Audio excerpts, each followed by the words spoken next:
అయితే మీరు 'వీర కన్నడగా' కూడా చేశారు కదా! పునీత్ అవును. గారితోటి.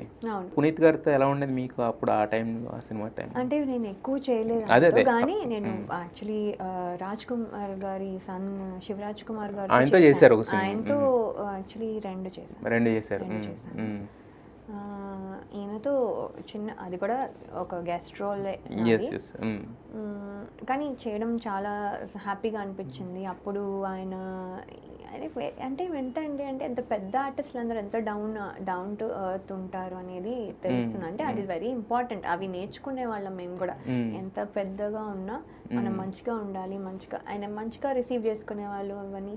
వాళ్ళకి ఎంతసేపు ఏదైనా అలా అనడానికి బట్ అనవసరంగా ఎప్పుడూ అనేవాళ్ళు కాదు. సో చాలా బాగుండేవాళ్ళు. అండ్ నేను కొంచెము రెస్పెక్ట్ వస్తే నేను కొంచెం మాట్లాడను ఓకే. ఎక్కువ. ఓకే. నా రెస్పెక్ట్ ఇస్ నాట్ టాకింగ్ అనమాట. ఓకే. అంటే వాళ్ళు విసిగిస్తున్నానేమో, అనే ఫీల్.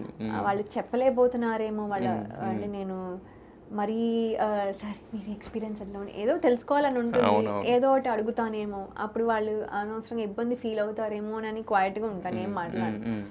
వాళ్ళు మాట్లాడితే దానికి ఆన్సర్ ఇచ్చి దానికి అప్పుడు యాక్టివ్గా. కానీ వాళ్ళు మాట్లాడే వరకు వాళ్ళ మూడ్ ఏంటి, వాళ్ళు ఇప్పుడు మాట్లాడే మూడ్లో ఉన్నారా లేకపోతే వాళ్ళు విసుగ్గా ఉన్నారా ఎలా ఉన్నారు అని చూసుకుంటాను అనమాట మాట్లాడే ముందు. సో దానివల్ల నేను క్వైట్గా ఉంటాను. ఆయన ఈ అమ్మాయి అసలు మాట్లాడుతుందా అని అనేవాళ్ళు అనమాట. అంటే సో ఎప్పుడు మాట్లాడేదాన్ని కాదు. అంటే నా అంతటి నేను వాళ్ళు మాట్లాడితే మాట్లాడేదాన్ని. సో అది they use to make me talk. ఈ అమ్మాయి అసలు మాట్లాడితే వినాలని ఉంది, ఇది మాట్లాడు పునీత్ గారా అనేవాళ్ళు. సో అలా అనమాట. So okay. చాలా చాలా అంటే ఏంటంటే వీళ్ళందరూ they are all nice people.